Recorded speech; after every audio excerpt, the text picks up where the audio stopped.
Yun mga kabisyo, kumusta na naman kayong lahat dyan at nagbabalik na naman tayo matapos ang 3 araw na sunod-sunod na Oh, pag-ulan nga ito. dito sa lungsod ng Puerto Princesa at partikular na rin sa iba't ibang panig ng Palawan.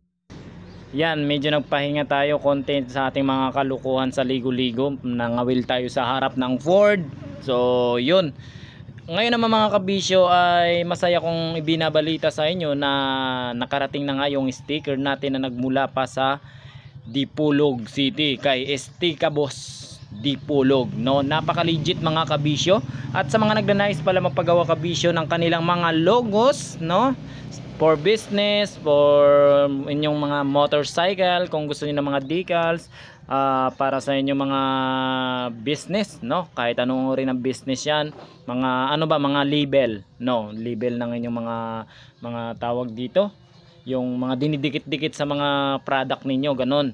Yan, so ang isang ikinabilib ko dito kay Esteka Boss Dipolog ay talaga namang ibinalot niya ng napakaganda yung sticker natin mga kabisyo para nga naman hindi malukot. So ayan, kung mapapansin nyo, medyo pahirapan din sa pagbukas, no, kasi talagang isinecured nila yung ating sticker, no. So ayan siya, napakarami niyan mga kabisyo. Sa mga nagnanais na humingi ng ating sticker ay rekta mensahe lang po, no.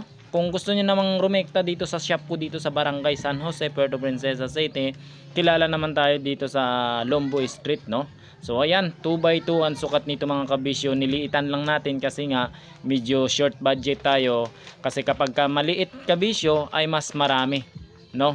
At medyo yun nga, short tayo sa budget, kaya yan, maliit lang yung pinagawa natin, pero napakarami niyan mga kabisyo. Kaya sa mga nagnanais humingi ng sticker natin, ayan, kapag ka nakita nyo ako, parahin nyo lang ako, sigawan nyo lang ako, at hihintuan natin yan at mamimigay tayo ng sticker na yan. So napakaganda mga kabisyo ng quality ng sticker ni Esteka Boss. Talagang hindi ka magsisisi. Kita nyo naman, napaka glossy niya mga kabisyo. Iba't ibang uri pala yung Esteka Boss na ginagawa nila, no. Mayroong glossy, mayroong matte, mayroong para siyang nagre-reflect, ano bang tawag doon, basta something like Nox English yun.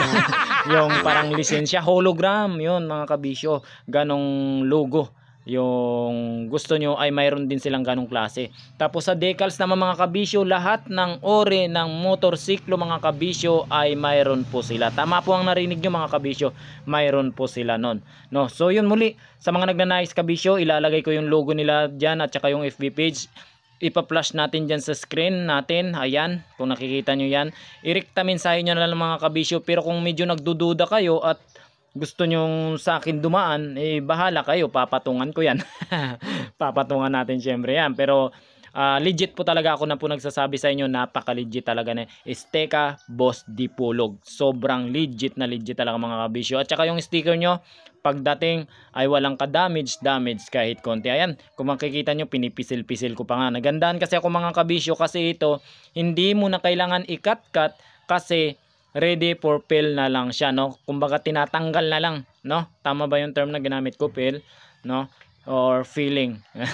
Yun, tinatanggal na lang yan siya mga kabisyo. Unlike doon sa dati nating sticker na tayo pa mismo ang nagugupit, ay medyo hassle pa, no, lalo't sa kaparehas natin na tayo lang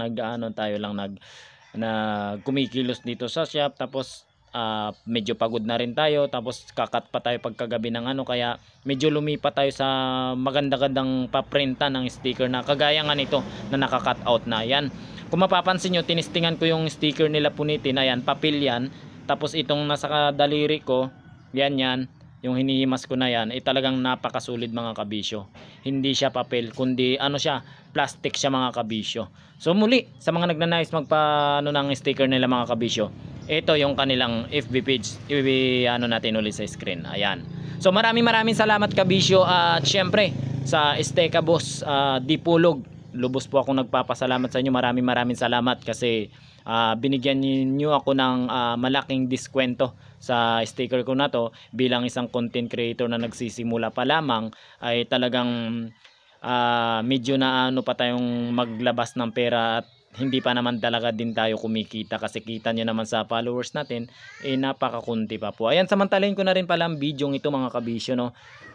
Sana po paki-like and share yung video natin kasi marami tayong plano mga kabisyo na gagawing gift giving sa mga lugar-lugar dito sa buong Palawan na mga halos hirap maabot ng ating pamahalaan, or basta yung halos hindi na nga maabot kasi nga gawa na rin na nasa liblib sila na lugar, kaya medyo hindi sila masyadong napapansin. So plano nating tumulong sa mga ganong kagaya ng mga Palawan, mga Tagbanwa, ganyan. Gustong-gusto natin tulungan yan yung mga kapatid nating Nitibo. Kaya please po, tulungan niyo po ako. Kung anong sinabi ko rito na tutulong ako kapag kumita na ako dito mga kabisyo, ibabalik ko po yan sa taong bayan, no? Naks, parang namumuliti ka lang tayo dito. So yung mga kabisyo, maraming salamat muli. Ito ang inyong kabisyo na lagi nagsasabing, huwag mo sira ng kapwa mo mekaniko para lang ikaangat mo. God bless you all po. Bye bye. Ingat po sa lahat dito sa buong lungsod ng Puerto Princesa at buong lalawigan ng Palawan dahil medyo umuulan-ulan pa rin. Maraming salamat kabisyo. God bless po.